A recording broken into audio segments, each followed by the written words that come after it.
أعوذ بالله من الشيطان الرجيم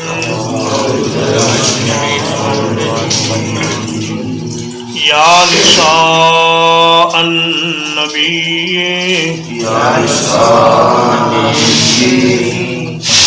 اے نبی صلی اللہ علیہ وسلم کی بیویوں لستن کأحد من النساء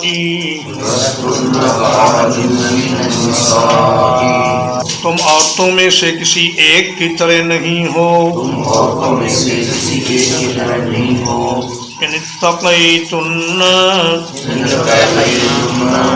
اگر تم تقوی اختیار کرو فلا تخضعن بالقول تو اپنی بات میں نرمی پیدا نہ کرو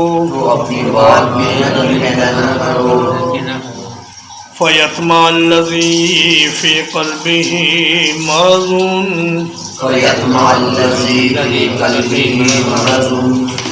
تاکہ وہ شخص جس کے دل میں بیماری ہے کوئی طمع نہ کر بیٹھے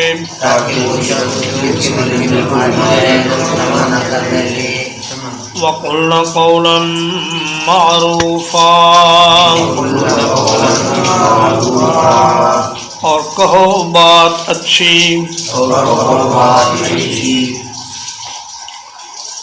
رسول اللہ صلی اللہ علیہ وسلم کی ازواج مطہرات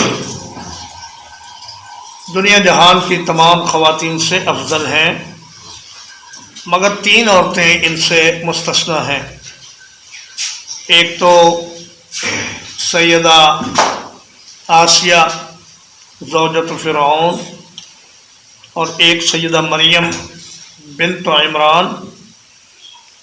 اور ایک فاطمہ بنت رسول اللہ صلی اللہ علیہ وسلم۔ ان تین کی فضیلت چونکہ صحیح نصوص سے ثابت ہے، اس لیے یہ بھی بڑی افضل اور بڑی اکرم خواتین ہیں، لیکن رسول اللہ صلی اللہ علیہ وسلم کی ازواج مطہرات دیگر تمام خواتین سے افضل اور بہتر ہیں۔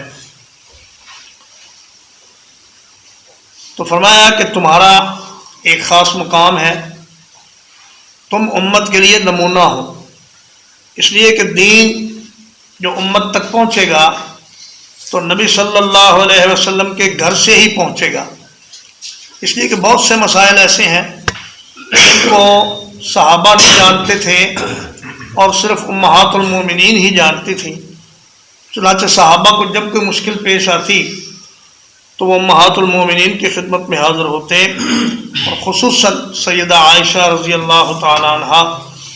بہت سے مشکل مسائل کا حل بڑی آسانی سے بتا دیتی۔ ان اتقیتن کا تعلق پچھلی عبارت سے بھی ہو سکتا ہے اور اگلی سے بھی۔ اگر پچھلی عبارت سے ہو تو اس کا معنی یہ ہوگا کہ اے نبی کی بیویوں، اگر تم تقوی اختیار کرو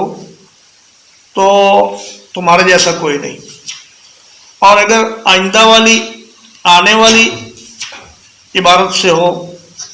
تو اس کا مطلب یہ ہوگا کہ ان اتقیتن فلا تخضعن بالقول، کہ اگر آپ تقوی اختیار کرنا چاہتی ہیں تو پھر اپنی بات میں نرمی اور لوچ اور ملائمت پیدا نہ کریں۔ اور اسی لیے خواتین کے لیے اذان دینا منع ہے، اور نماز میں مرد تو سبحان اللہ کہہ سکتا ہے لیکن عورت سبحان اللہ نہیں کہے گی، وہ صرف الٹے ہاتھ کی تالی سے امام کو آگاہ کرے گی۔ تو عورت کی آواز بھی پردہ ہے، لیکن ضرورت کے وقت عورت کو غیر مردوں سے بات کرنے کی اجازت ہے، مگر وہ بات اس طرح ہو کہ اس میں کسی قسم کی نرمی اور نزاکت اور خواتین والی جو ایک لچک ہوتی ہے وہ نہ ہو، بلکہ اس طرح بات کرو مردوں سے جس طرح ماں بیٹے سے بات کرتی ہے، ذرا تھوڑے سے روب کے ساتھ، کھردرے انداز میں، اور بغیر کسی ملائمت اور لچک کے ٹھیک طریقے سے بات کرو. وَقُلْنَ قَوْلًا مَّعْرُوفًا، لیکن اس کا مطلب یہ بھی نہیں کہ تم لوگوں کی دل شکنی یا ان کی بے عزتی کرو، بلکہ اچھے طریقے سے بات کرو اور مناسب طریقے سے ان کی بات کا جواب دو. تو اس سے معلوم ہوا کہ خواتین کے لیے خبریں پڑھنا اور دیگر معاملات میں، دنیا کے معاملات میں خواتین کو استعمال کرنا ٹیلی فون سننے کے لیے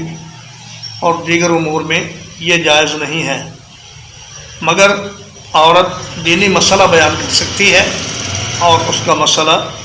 غیر مرد بھی سن سکتے ہیں. وَقَرْنَ فِي بُيُوتِكُنَّ، اور اپنے گھروں میں آرام سے رہو. وَلَا تَبَرَّجْنَ تَبَرُّجَ الْجَاهِلِيَّةِ الْأُولَىٰ،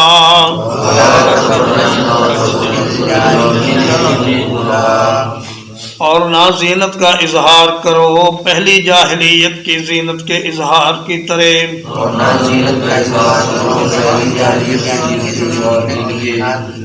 وَأَقِمْنَا الصَّلَاةَ، اور نماز قائم کرو. وَآتِينَا الزَّكَاةَ،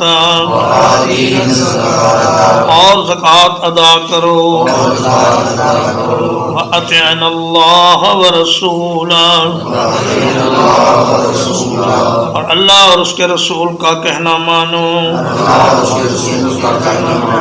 انما یرید اللہ،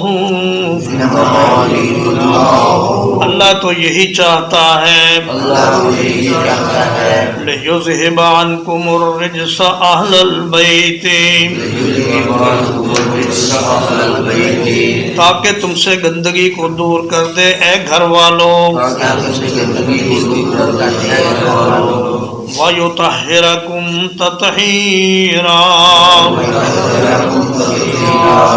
اور تمہیں پاک کر دے اچھے طریقے سے پاک کرنا.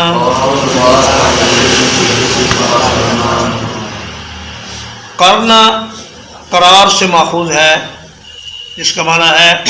گھر میں آرام سے ٹک کر بیٹھنا اور بلا ضرورت گھر سے نہ نکلنا. نبی کریم صلی اللہ علیہ وسلم نے عورتوں کو ضرورت کے وقت گھر سے نکلنے کی اجازت دی ہے، لیکن بلا ضرورت عورتیں گھر سے نہ نکلیں. اور تبرجنا، بروج کا مطلب ہوتا ہے کوئی نمایاں اور بلند چیز، اور کشتی کو بارجہ اسی لیے کہا جاتا ہے کہ اس کے بعد بان دور سے نظر آتے ہیں اور بڑے نمایاں ہوتے ہیں. تو اپنے آپ کو نمایاں کرنا اور اپنے ایسے مقامات کو دوسرے مردوں کے سامنے ظاہر کرنا، اپنے زیور کو ظاہر کرنا اور اپنی چہرے کی خوبصورتی کو لوگوں کے سامنے ظاہر کرنا، فرمایا یہ جائز نہیں ہے. حکم تو عام ہے، اگرچہ خطاب امہات المومنین سے ہے، مگر امت کی ساری عورتوں کے لیے یہ خطاب ہے. اور فرمایا وَأَقِمْنَا الصَّلَاةَ، نماز قائم کریں، کیونکہ جو آدمی نماز قائم کرتا ہے وہ سارے دین کو قائم کر لیتا ہے. اور اس سے یہ بھی معلوم ہوا کہ جس طرح مردوں پر نماز فرض ہے، اسی طرح عورتوں پر بھی فرض ہے، سوائے ان ایام کے جن میں انہیں حیض آتا ہے. تو ان ایام کی وہ قضا بھی نہیں کریں گی، یہ ان کے لیے اللہ کی طرف سے معافی ہے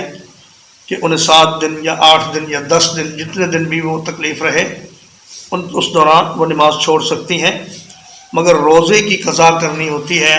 نماز کی قضا نہیں ہے. روزہ اگر چھوڑیں تو بعد میں وہ رکھنا ہوتا ہے. وَآتِينَا الزَّكَاةَ، اور زکوٰۃ ادا کریں. اس میں اشارہ ہے کہ آپ کو اللہ پاک بہت زیادہ مال دینے والا ہے اور آپ کی مالی خوشحالی کے ایام قریب آ رہے ہیں، تو جب مال ملے تو اس میں سے زکوٰۃ دینا. چنانچہ خلفائے راشدین کے دور میں امہات المومنین میں سے ہر ایک کو 12,000 درہم وظیفہ دیا جاتا تھا. 12,000 درہم کا مطلب ہے 1,000 دینار، اور یہ 4.5 کلو سونا بنتا ہے. یعنی ہر ام المؤمنین کو 4.5 کلو سونا ہر سال دیا جاتا، لیکن وہ چونکہ اللہ کا خوف رکھنے والی اور آخرت کی طلب رکھنے والی خواتین تھیں، اس لیے وہ اس کا اکثر حصہ اللہ کے راستے میں خیرات کر دیتی اور اپنے لیے صرف ضرورت کی چیز رکھتی، باقی سب کچھ غرباء اور مساکین کو دے دیتی۔ وَأَطِعْنَ اللَّهَ وَرَسُولَهُ، فرمایا اللہ اور اس کے رسول کی اطاعت کرو، ان کا ہر حکم مانو اور امت کے لیے نمونہ بنو، کیونکہ اگر نبی صلی اللہ علیہ وسلم کے گھر سے ہی اللہ رسول کی نافرمانی ہو جائے گی تو پھر دوسری عورتیں کس جگہ سے دین کی تعلیم حاصل کریں گی؟ تو اس کا مطلب یہ نہیں کہ وہ کوئی نافرمانی کر رہی تھیں اور انہیں روکا گیا، بلکہ اس کا مطلب یہ ہے کہ تم لوگ اطاعت کے جس رستے پر قائم ہو اسی پر قائم رہو۔ جیسے یوسف علیہ السلام نے فرمایا انی ترکت ملت قوم لا یؤمنون باللہ، میں نے وہ ملت چھوڑ دی ہے جو ایمان نہیں لاتے اور شرک کرتے ہیں۔ اس کا مطلب یہ نہیں کہ یوسف علیہ السلام کبھی شرک بھی کرتے تھے یا کبھی ان لوگوں میں شامل تھے جو ایمان نہیں لاتے، بلکہ اس کا مطلب یہ ہے کہ میں نے ان لوگوں سے تعلق ختم کر لیا اور میں نے اللہ کی توحید پر اپنے آپ کو قائم کر لیا۔ انما یرید اللہ لیذھب عنکم الرجس، اللہ پاک تم سے پلیدی کو دور کرنا چاہتا ہے، یعنی گناہ اور بے حیائی اور اس قسم کے جتنے بھی نامناسب کام ہیں اللہ پاک ان سے اے امہات المومنین آپ کو پاک کرنا چاہتا ہے۔ اہل البیت میں اس میں یا معذوف ہے، یا اہل البیت، اس کا مطلب ہے اے گھر والیوں، نبی صلی اللہ علیہ وسلم کی گھر والیوں۔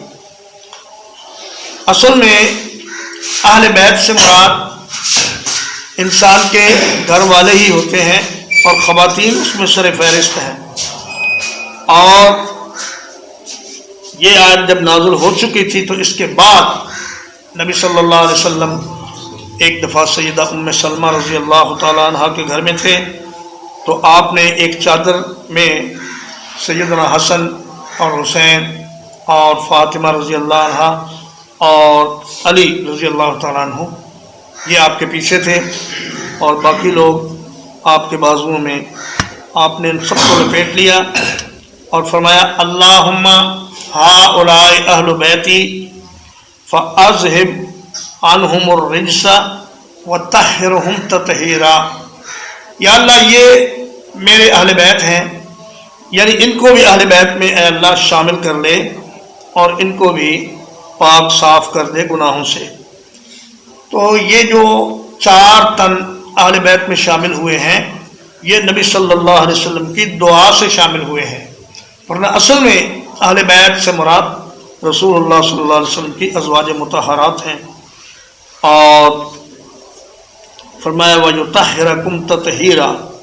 اللہ پاک چاہتا ہے کہ تمہیں پاک صاف کر دے گناہوں سے اور شرک سے تمہیں بچا کے رکھے۔ بعض لوگوں نے کہا کہ یہ آیت اس بات کی دلیل ہے کہ اہل بیت معصوم عن الخطا ہیں،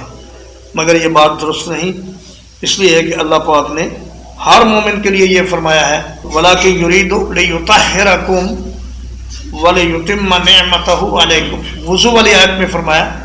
اللہ پاک تمہیں پاک کرنا چاہتا ہے اے مومنو، اور تم پر اپنی نعمت مکمل کرنا چاہتا ہے۔ تو پاک کرنے سے مراد معصوم عن الخطا ہونا نہیں، بلکہ اللہ تبارک و تعالیٰ ان کو نیکی کی توفیق دے گا اور گناہوں سے بچا کر رکھے گا، یہ مطلب ہے۔ وَاذْكُرْنَ مَا يُتْلَىٰ فِي بُيُوتِكُنَّ، اور یاد کرو اس چیز کو جو تمہارے گھروں میں پڑھی جاتی ہے، من آیات اللہ والحکمہ، اللہ کی آیات سے اور دانائی کی باتوں سے۔ ان اللہ کان لطیفا خبیرا، یقیناً اللہ تعالیٰ بہت باریک بین ہے، ہر چیز سے خبردار ہے۔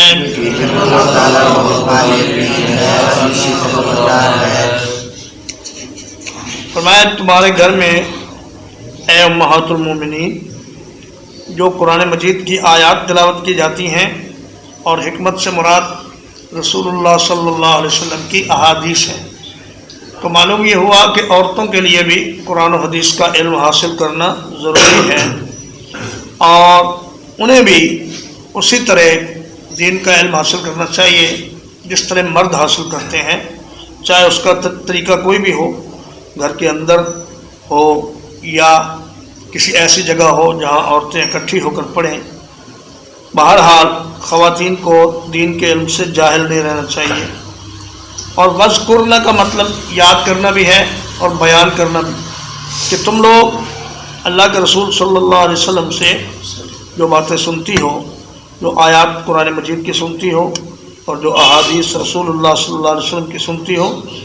ان کو یاد بھی کرو اور ان کو امت کے سامنے بیان بھی کرو۔ یہ تمہارا فرض منصبی ہے کہ تم رسول اللہ صلی اللہ علیہ وسلم کی ازواج ہونے کے اعتبار سے ساری امت کے لیے مینارہ نور کی حیثیت رکھتی ہو اور ان کے لیے معلم اور استاذ کی حیثیت رکھتی ہو۔ تو تمہیں چاہیے کہ تم قرآن و حدیث کا علم حاصل کرو اور اس کو لوگوں کے سامنے بیان کرو۔ تو فرمایا اللہ تعالیٰ لطیف و خبیر ہے، اللہ پاک ایسا باریک طریقے سے کام کرتا ہے کہ لوگوں کو پتہ بھی نہیں چلتا۔ جس کو اللہ نے رسول اللہ کی ازواج بنانا تھا ان کو بنا دیا۔ اب اس کے بعد کوئی خاتون قیامت تک یہ مقام حاصل نہیں کر سکتی جو امہات المومنین کو حاصل ہو گیا۔ اور فرمایا جس کو اللہ نے پاک کرنا تھا پاک کر دیا اور گناہوں سے بچا لیا اور تقوی کے راستے پر لگا دیا۔ بعض لوگوں نے کہا جی کہ یہ تو جو ان کم کی مقام کم کی جو ضمیر ہے یہ تو ہوتی ہے مردوں کے لیے، اور یہ اہل بیت سے مراد خواتین کیسے ہو سکتی ہیں؟ مگر یہ بات ان کی درست نہیں ہے۔ عربوں میں عام رواج ہے کہ وہ خواتین کو کم کی ضمیر کے ساتھ مخاطب کرتے ہیں، اور قرآن مجید میں بھی یہ ہے۔ جب فرشتے آئے اور انہوں نے سیدہ سارہ رضی اللہ تعالیٰ عنہ کو بیٹے اور پوتے کی خوشخبری دی تو وہ حیران ہوئی اور تعجب کا اظہار کیا، تو فرشتوں نے کہا کہ اتعجبین من امر اللہ رحمت اللہ وبرکاتہ علیکم اہل البیت۔ تو وہاں بھی ایک خاتون کے لیے علیکم کا صیغہ استعمال کیا اور فرمایا سیدہ سارہ تم اللہ کی رحمت سے تعجب کا اظہار نہ کرو۔ اور موسیٰ علیہ السلام کی بہن جو آپ کے ساتھ ساتھ فرعون کے محل تک گئی تھی، اس نے بھی کہا تھا هل ادلکم علی اہل بیت یکفلونہ، اپنی والدہ کے بارے میں کہا کہ میں تمہیں ایسے اہل بیت کے بارے میں نہ بتاؤں کہ جو اس کو دودھ پلائیں اور اس بچے کی پرورش کریں۔ تو عورتوں کے لیے قم کی ضمیر یہ عربی میں جائز اور درست ہے، بلکہ قرآن مجید میں اس کی شہادت موجود ہے۔ اس لیے معلوم ہوا کہ یہ آیت اصلاً امہات المومنین کے بارے میں ہے، اور رسول اللہ صلی اللہ علیہ وسلم کی دعا سے باقی لوگ بھی اہل بیت میں شامل ہوئے ہیں۔ ترجمہ ایک بار، یا نساء النبی، اے نبی کی بیویوں، لستن کاحد من النساء، تم عورتوں میں سے کسی ایک کی طرح نہیں ہو، ان اتقیتن، اگر تم تقوی اختیار کرو، فلا تخضعن بالقول، تو اپنی بات میں نرمی پیدا نہ کرو، فیطمع الذی فی قلبہ مرض، تاکہ وہ شخص جس کے دل میں بیماری ہے کوئی برا خیال نہ کرے، وقلن قولا معروفا، اور کہو بات ہمیشہ اچھی، وقرن فی بیوتکن اور اپنے گھروں میں ٹکی رہو ولا تبرجن تبرج الجاہلیت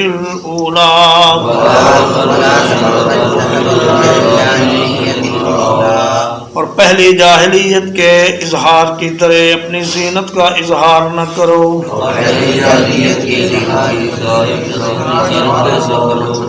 وَأَقِمْنَا الصَّلَاةَ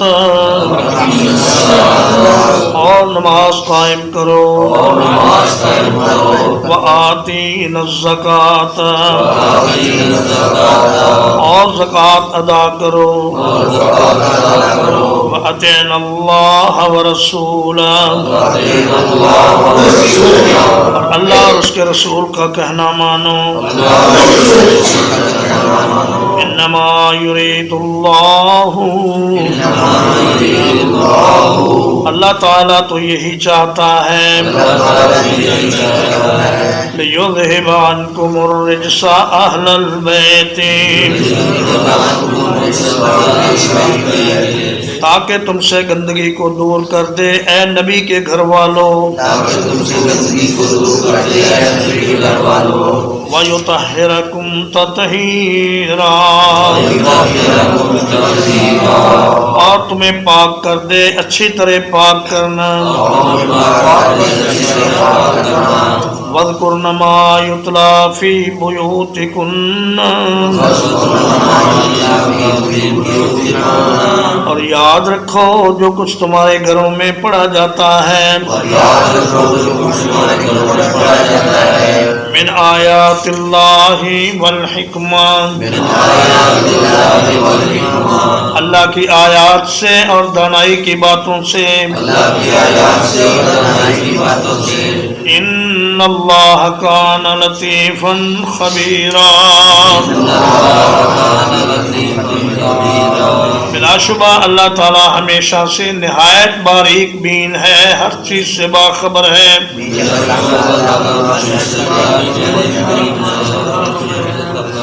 وصلی اللہ علی نبینا محمد وآلہ وصحبہ اجمعین